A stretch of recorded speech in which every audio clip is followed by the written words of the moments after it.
باقی اشیاء تمہارا مہر ہوں گی؟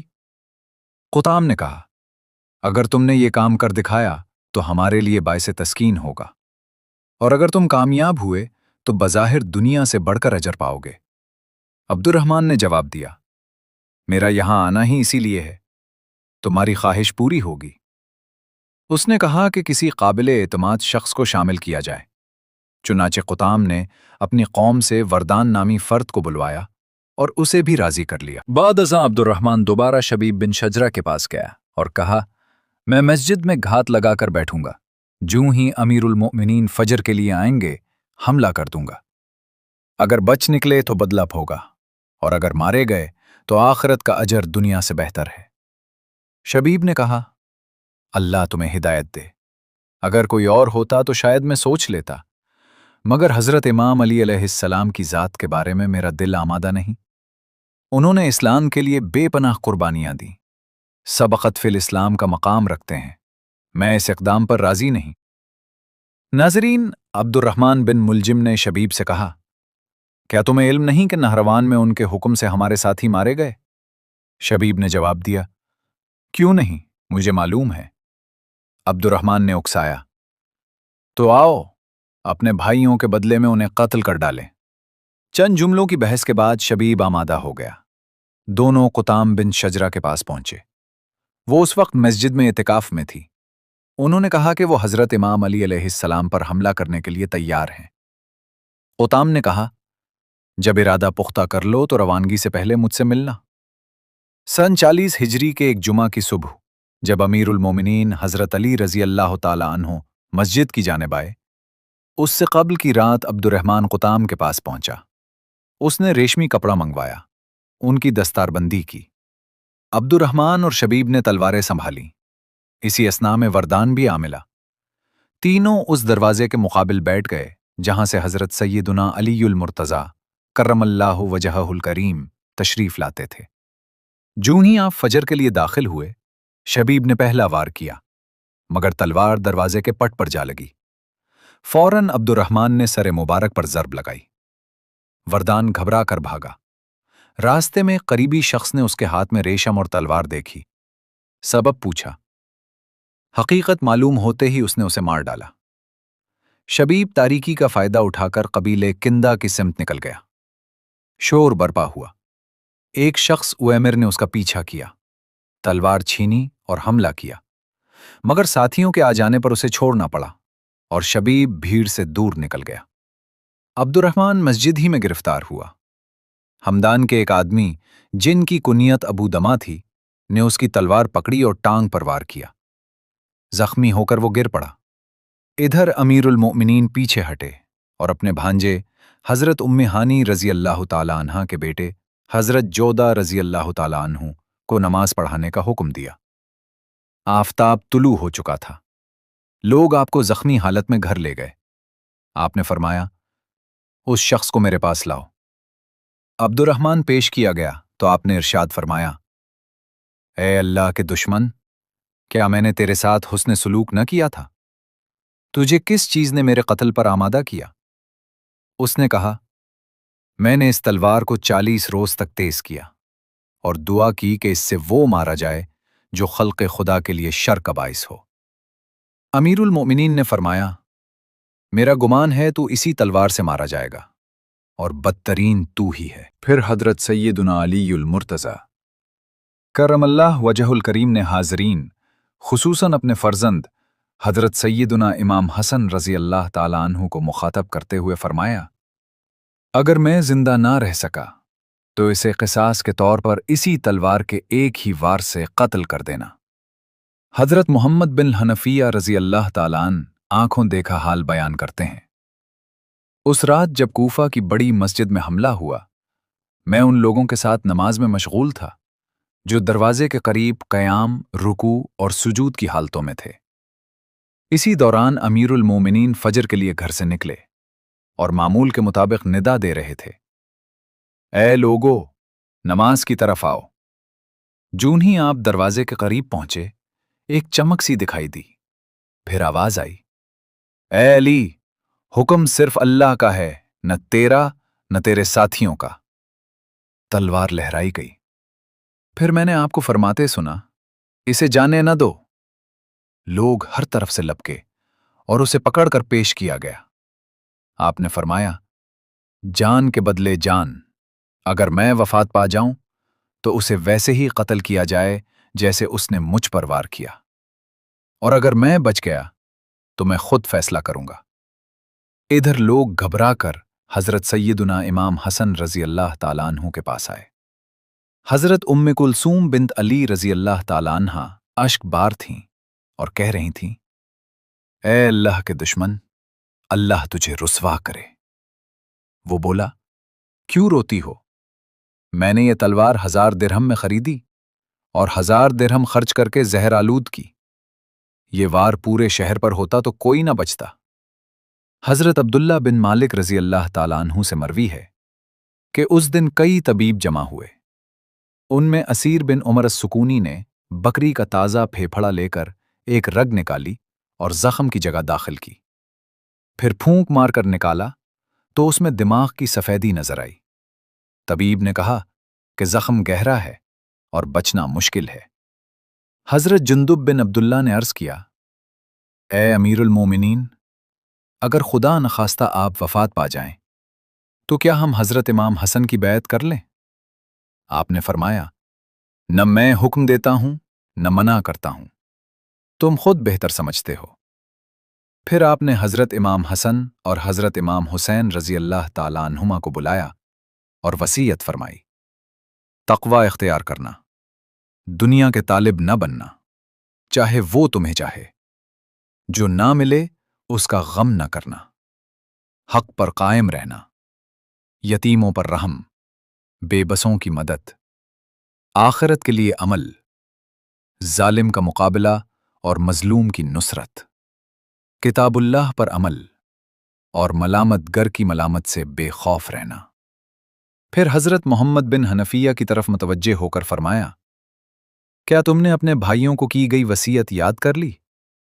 عرض کیا، جی ہاں۔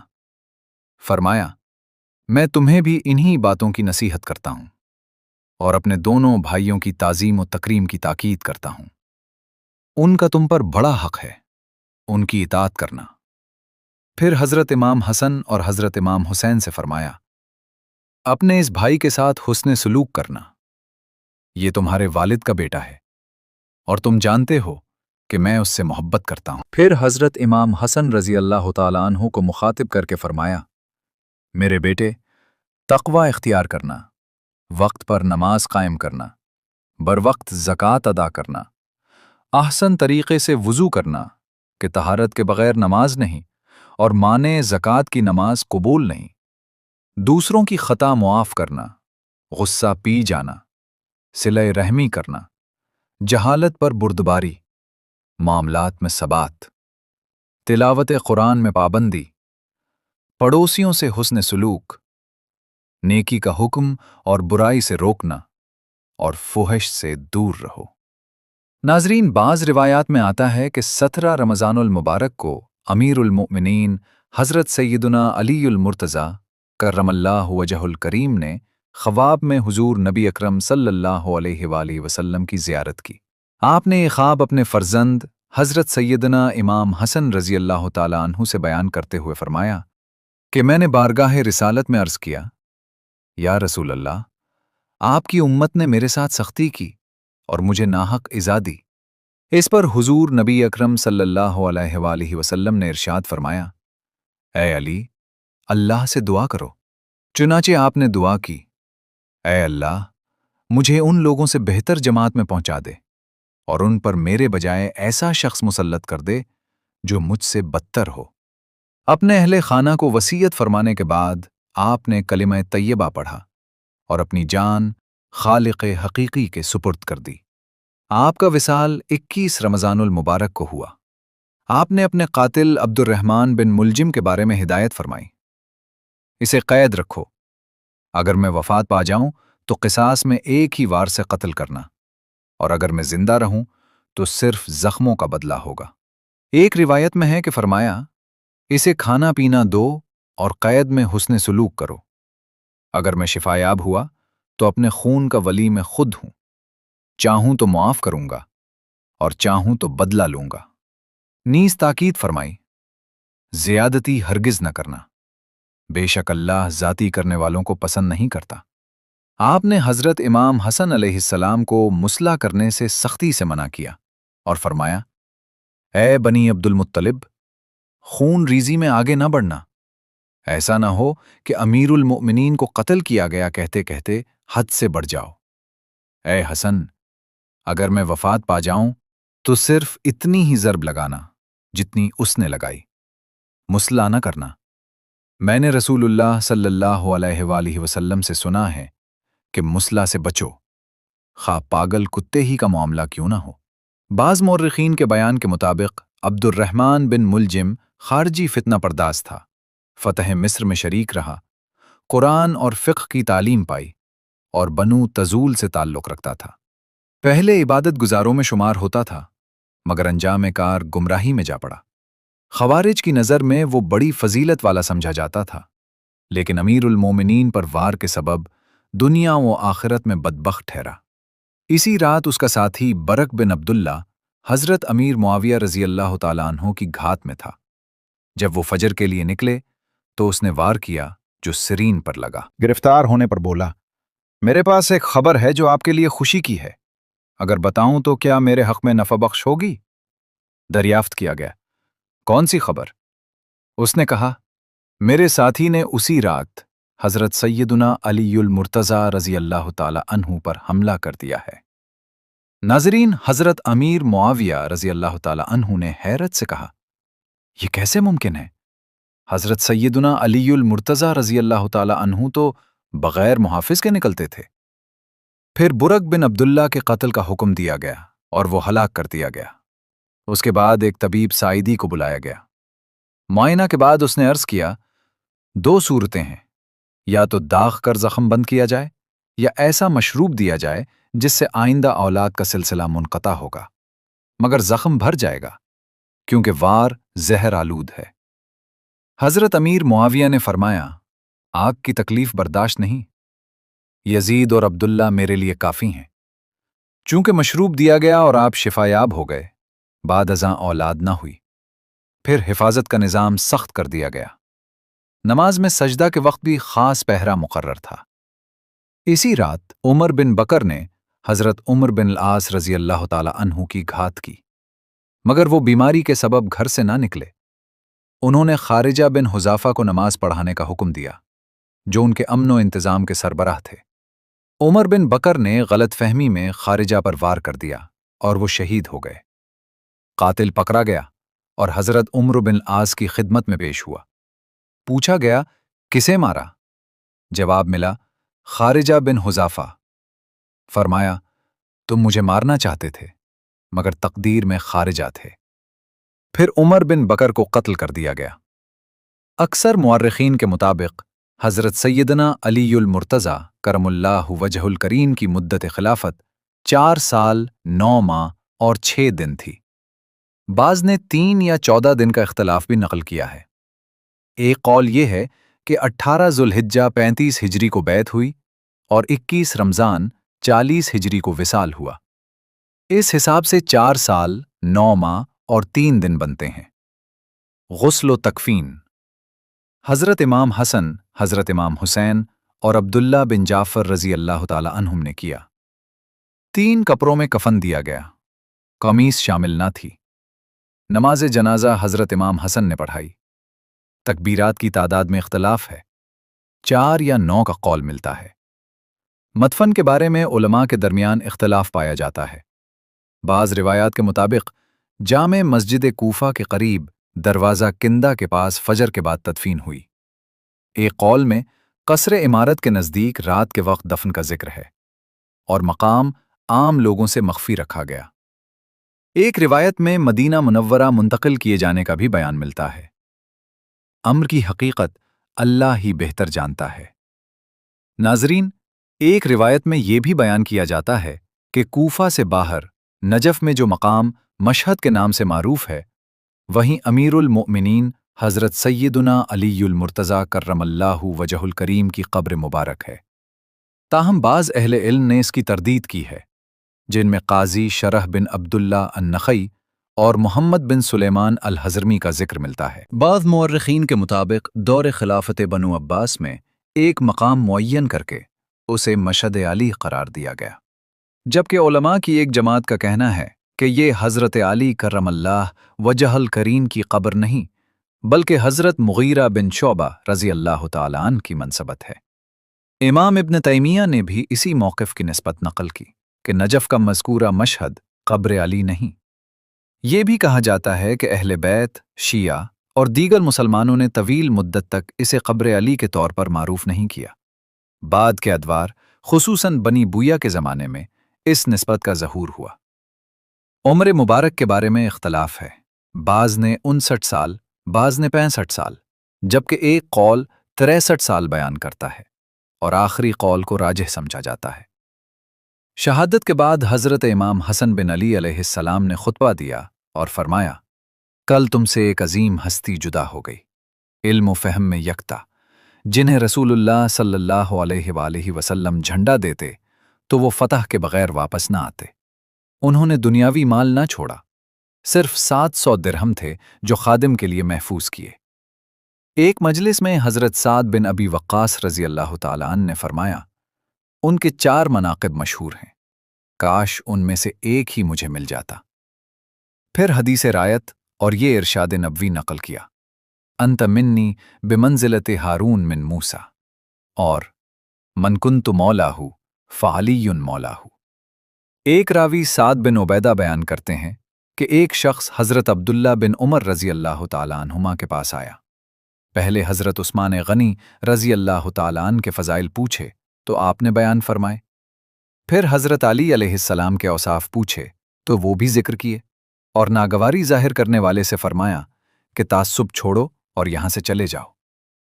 جب شہادت کی خبر حضرت امیر معاویہ رضی اللہ تعالیٰ عنہ کو پہنچی تو وہ آپ دیدہ ہو گئے۔ ان سے کہا گیا کہ آپ تو ان کے خلاف برسر پیکار رہے، تو فرمایا، تم نہیں جانتی کہ لوگ کتنے بڑے صاحب علم و فقہ سے محروم ہو گئے۔ ایک موقع پر انہوں نے زرار سدائی سے کہا، حضرت علی کے اوصاف بیان کرو۔ اصرار پر زرار نے عرض کیا، وہ دور اندیش، نہایت شجاع، فیصلے میں قاطع، عدل پر قائم، علم ان کے پہلوؤں سے امٹتا، حکمت ان کی زبان سے بولتی، اور دنیا کی چمک دمک سے بے رغبت رہتے تھے۔ ناظرین، زرار سدائی نے بیان جاری رکھتے ہوئے کہا، وہ رات کی تنہائی میں دیر تک غور و فکر کرتے، خوف خدا سے آنسو بہاتے، سادہ لباس اور معمولی خوراک پسند فرماتے۔ ہمارے درمیان ہوتے تو ہم جیسے ایک فرد دکھائی دیتے، سوال کرتے تو جواب دیتے، رہنمائی چاہتے تو آگاہ فرماتے۔ قرب کے باوجود ان کے روب سے بیجا بات کی جرات نہ ہوتی، دینداروں کی تکریم، مساکین کو اپنے قریب بٹھاتے، طاقتور ان سے ناحق بات نہ منوا سکتا اور کمزور ان کے عدل سے نا امید نہ ہوتا۔ میں نے بارہا دیکھا کہ جب اندھیرا چھا جاتا تو وہ داڑھی تھام کر بے قراری سے روتے اور فرماتے، اے دنیا، کسی اور کو فریب دے، مجھ سے دور ہو جا۔ میں نے تجھے ایسی طلاق دی جس میں رجوع نہیں، آہ زاد راہ کم ہے، سفر دراز اور راستے پر رہبت ہیں۔ یہ سن کر حضرت امیر معاویہ رضی اللہ تعالیٰ عنہ آپ دیدہ ہو گئے اور فرمایا، اللہ ابو الحسن پر رحمت فرمائے، وہ ویسے ہی تھے جیسے تم نے کہا۔ پھر پوچھا، اے زرار، ان کی شہادت کا غم کیسا ہے؟ عرض کیا، اس ماں کے غم کی مانند جس کا بچہ گود میں ذبح ہو جائے۔ حضرت عمر بن عبدالعزیز رحمۃ اللہ علیہ نے خواب کا ذکر کیا کہ انہوں نے رسول اللہ صلی اللہ علیہ وآلہ وسلم کو دیکھا، ساتھ حضرت ابو بکر اور حضرت عمر رضی اللہ تعالی عنہما تھے۔ پھر حضرت علی اور حضرت امیر معاویہ کو لایا گیا، ایک گھر میں داخل کر کے دروازہ بند ہوا۔ کچھ دیر بعد حضرت علی کرم اللہ وجہہ الکریم باہر آئے اور فرمایا، رب کعبہ کی قسم، میرے حق میں فیصلہ ہو گیا۔ پھر حضرت امیر معاویہ رضی اللہ تعالی عنہ نکلے اور کہا، رب کعبہ کی قسم، مجھے بخش دیا گیا۔ ابن عساکر نے حضرت ابو ذر رضی اللہ تعالی عنہ سے نقل کیا کہ ایک شخص نے کہا، میں معاویہ سے بغض رکھتا ہوں۔ پوچھا، کیوں؟ بولا، انہوں نے علی کے خلاف جنگ کی۔ فرمایا، اللہ تمہیں ہدایت دے، معاویہ کا رب رحیم ہے اور ان کے مقابل رجل کریم، تمہیں ان دونوں کے درمیان کیا دخل؟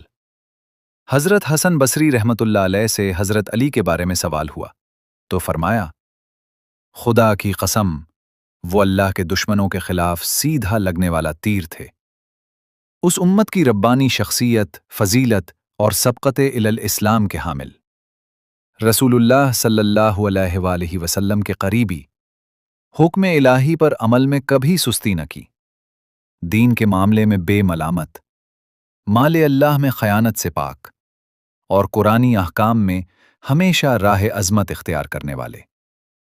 ناظرین، امام احمد بن حنبل رحمت اللہ علیہ کے صاحبزادے عبداللہ بیان کرتے ہیں کہ ایک روز میں اپنے والد کے ساتھ بیٹھا تھا کہ کرخ کے چند لوگ آئے۔ انہوں نے حضرت ابو بکر صدیق، حضرت عمر فاروق اور حضرت عثمان غنی رضی اللہ تعالی عنہم کے ادوار خلافت کا ذکر کیا۔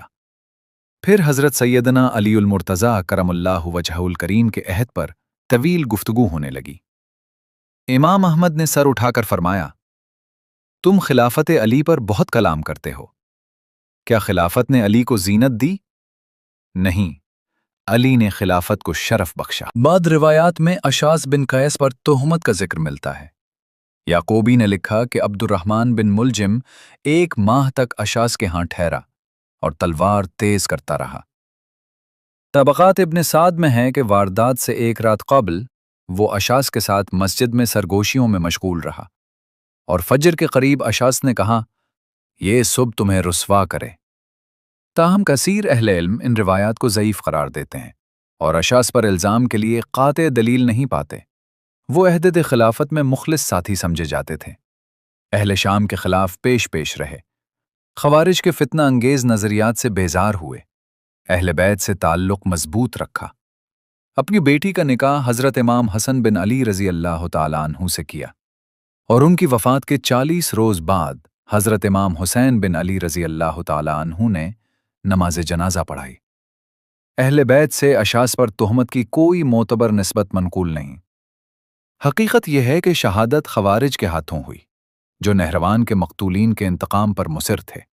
عبد الرحمن بن ملجم کے الفاظ، میں نے تلوار 1000 میں خریدی اور 1000 خرچ کر کے زہر آلود کی، ایک وار شہر پر ہو تو کوئی نہ بچے، ان کے دلوں کے کین و بغض کو ظاہر کرتے ہیں، اور یہ عداوت عام مومنین ہی نہیں بلکہ امیر المومنین جیسے جلیل القدر صحابی کے خلاف بھی تھی۔ نبی اکرم صلی اللہ علیہ وآلہ وسلم نے ماہ رمضان کے فضائل بیان کرتے ہوئے محرمات سے بچنے کی تلقین کی اور اسی مہینے میں شہادت علی کی خبر دیتے ہوئے ارشاد فرمایا، اے علی، اس مہینے میں تمہارا خون بہایا جائے گا، گویا میں منظر دیکھ رہا ہوں کہ تم نماز میں مشغول ہوگے اور شقی ترین شخص تمہارے سر پر وار کرے گا، تمہاری داڑھی اور چہرہ خون سے تر ہو جائے گا۔ پھر فرمایا، جس نے تمہیں قتل کیا گویا اس نے مجھے قتل کیا، جس نے تم سے عداوت کی اس نے مجھ سے عداوت کی، اور جو تمہیں نازیبا کہے وہ مجھے نازیبا کہتا ہے، کیونکہ تم مجھ سے ہو اور میری جان کی مانند ہو، تمہاری روح میری روح سے اور تمہاری فطرت میری فطرت سے ہے۔ سنن نسائی اور مسند احمد میں حضرت عمار بن یاسر رضی اللہ تعالیٰ عنہ سے روایت ہے کہ ایک موقع پر نبی کریم صلی اللہ علیہ وآلہ وسلم نے حضرت علی بن ابی طالب رضی اللہ تعالیٰ عنہ سے فرمایا، اے ابو تراب، کیا میں تمہیں 2 بدبخت ترین لوگوں کے بارے میں نہ بتاؤں؟ ناظرین، صحابہ کرام نے عرض کیا، یا رسول اللہ صلی اللہ علیہ وآلہ وسلم، ضرور ارشاد فرمائیے۔ چنانچہ نبی کریم صلی اللہ علیہ وآلہ وسلم نے فرمایا، پہلا بدبخت قوم سمود کا وہ شخص تھا جس نے حضرت صالح علیہ السلام کی اونٹنی کی کونچیں کاٹیں، اور دوسرا وہ ہوگا جو اے علی تمہارے سر پر وار کرے گا، یہاں تک کہ تمہاری داڑھی خون سے تر ہو جائے گی۔ 19 رمضان المبارک 40 ہجری کی رات فاتح خیبر حضرت سیدنا علی المرتضیٰ رضی اللہ تعالی عنہ نے اپنی صاحبزادی حضرت ام کلثوم رضی اللہ تعالی عنہا کے ہاں افطار کیا۔ شب بھر عبادت میں مشغول رہے، آسمان کی طرف دیکھتے اور فرماتے، یہ وہی رات ہے جس کی خبر رسول اکرم صلی اللہ علیہ وآلہ وسلم نے دی تھی۔